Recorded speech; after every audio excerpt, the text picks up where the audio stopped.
नमस्ते, Memon fast news में आप सभी का फिर से एक बार स्वागत है। पालघर जिल्ह्यातील वसई येथे मोहम्मद पैगंबर यांच्याबद्दल आक्षेपार्ह वक्तव्य करणाऱ्या रामगिरी बाबावर गुन्हा दाखल करण्यासाठी KGN सोशल वेलफेअर असोसिएशन व मुस्लिम बांधवांनी दिनांक 20 ऑगस्ट रोजी रामगिरी बाबावर गुन्हा दाखल करण्यासाठी माणिकपूर पोलीस ठाणे येथे निवेदन दिले। सरलाबेट येथील रामगिरी बाबांनी मुस्लिम धर्माचे प्रेषित मोहम्मद पैगंबर यांच्याबद्दल आक्षेपार्ह वक्तव्य केल्यामुळे मुस्लिम बांधवांच्या भावना दुखावल्याप्रकरणी गुन्हा दाखल करावा अशी मागणी माणिकपूर पोलीस निरीक्षक राजू माने यांना निवेदन पत्र देऊन कठोर कारवाई करण्याची मागणी करण्यात आली आहे। धन्यवाद। चैनल को लाइक शेयर सब्सक्राइब जरूर करें। इसमें जो भी कानूनन कार्रवाई हो जाएगी। हाँ, ठीक है, आगे की इत्तला कर देंगे आपको जो भी हुआ है। ठीक है, हम वहाँ से भले कितने लोग भी आए हैं, लेकिन सुकून शांति से एकदम, किसी का कोई मचमच नहीं, किसी का कोई तकलीफ नहीं, ना रोड पे किसी को परेशानी। तो ये चीज़ें जो हैं हमारी, आपकी, सबकी, वो बहुत अच्छी हमारे साहब को लगी। और उस चीज़ के लिए साहब ने बोले कि एनी टाइम कभी भी कुछ ऐसा है तो आप हमारे पास में आइए। जो जिसने जो बोल दिया अभी, रामगिरी साहब ने जो भी बोला, जिस तरीके से बोला, हम किसी को गलत नहीं बोल सकते, लेकिन हम उनको भी बोलते हैं कि ठीक है, आपके गुरु हैं, आपके हिसाब किताब से आप जो भी समझाना है आप समझाओ, किसी के दूसरे के धर्म के ऊपर क्यों उंगली उठा रहे हैं। और दूसरी बात, शायद शिंदे साहब हमारे मुख्यमंत्री, महाराष्ट्र के मुख्यमंत्री हैं, उन्होंने भी ये स्टेटमेंट दिया कि उनका कोई बाल बाका नहीं कर सकता। तो लेकिन ठीक है, कहने का मकसद मेरा एक ही है कि आज हमारे सबके मुख्यमंत्री हैं, वो महाराष्ट्र के मुख्यमंत्री हैं तो हमारे सबके मुख्यमंत्री हैं। लेकिन एक पक्ष को पकड़ के अगर उन्होंने ये स्टेटमेंट दिया तो मुझे दुख हुआ और सब आवाम को हमारी दुख हुआ। ये ऐसा नहीं होना चाहिए।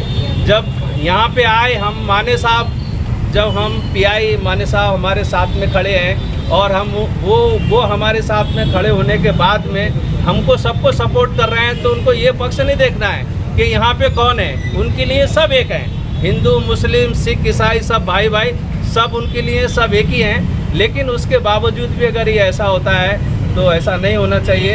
इसलिए साहब आए हैं, ज़रा दो बात बोलेंगे, सुनिए। फारूक भाई, आज आप माणिकपुर पुलिस स्टेशन में आए हैं, आपके नबी के खिलाफ किसने गलत टिप्पणी की, क्या बोलना चाहते हो?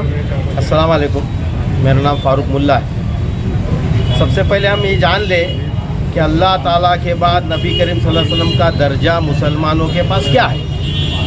हमको ये कहा गया है कि अपने माँ बाप, औलाद और माल से ज़्यादा मोहब्बत हमको नबी करीम सल्लल्लाहु अलैहि वसल्लम करनी है। और कोई अगर नबी करीम सल्लल्लाहु अलैहि वसल्लम के बारे में इस तरह से गलत अल्फाज बोलेगा तो हमको क्या जवाब देना चाहिए। तो हमको सबसे पहले, जिस मुल्क में रहते हम, इस भारत के अंदर बाबा साहब अम्बेडकर ने बहुत बेहतरीन संविधान लिखा है, जो दुनिया के तमाम मुल्कों में सबसे बेहतरीन बोला जाता है। तो हमको संविधान ने जो हक दिया है, वो संविधान के तहत KGN के जो चेयरमैन है कल्लन साहब, उन्होंने आज यहाँ तक के काफ़ी लोगों को इकट्ठा करके लेकर आया। और रास्ते में किसी ने कुछ भी, किसी भी अनजान को जानबूझकर किसी को भी किसी भी तरह की तकलीफ़ नहीं दी। ये सबसे बड़ा अल्हम्दुलिल्लाह हमारे मुसलमान मज़हब के अंदर और सभी मज़हब में लिखा हुआ है। तो उसका हमने सबसे पहले सोच रखते हुए हमने किसी को तकलीफ़ नहीं दी और हम यहाँ पर आए और संविधान के दायरे में रहते हुए हमने यहाँ के जो PI साहब है, माने साहब, उनको एक निवेदन दिया और यही सेम निवेदन उन्होंने लिया और हमको उस बारे में तसल्ली दी कि हम इसके ऊपर आगे जो भी कानूनी कार्रवाई है उनके इख्तियार में वो हम करेंगे।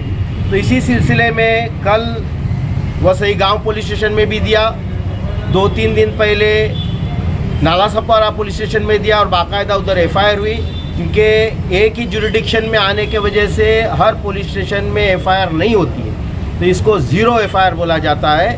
तो ये तमाम अर्जियाँ जितने भी पुलिस स्टेशन में मीरा भाईंदर, वसई विरार के जुरिडिक्शन में रहेंगे, उनको मर्ज किया जाएगा और इसको आगे पहुंचाया जाएगा।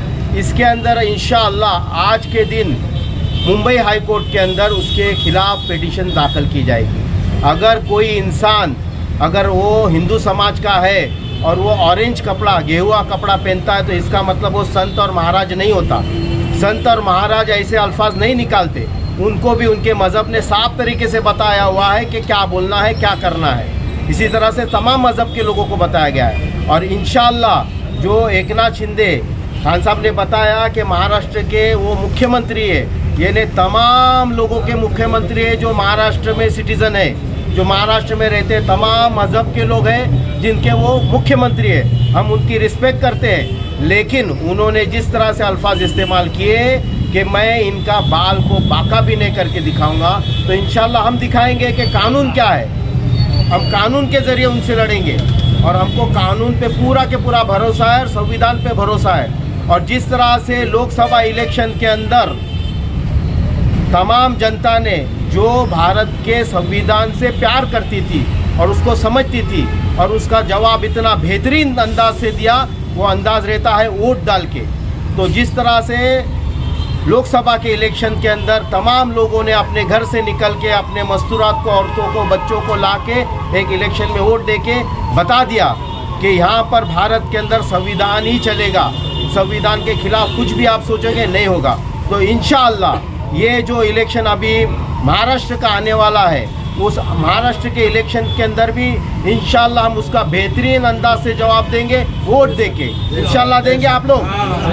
तो हमको अल्लाह और उसके रसूल ने जो बताया उसको लेके चलना है और भारत के संविधान को सबसे पहले लेके चलना है। इतना खूबसूरत और बेहतरीन संविधान है जिससे आज हम लोग है ना सांस बेहतरीन अंदाज से ले रहे, वरना और जगह पे जाके देखेंगे दूसरे मुल्कों में तो तकलीफ़ है, लेकिन यहाँ पर हमको सुकून और चैन है।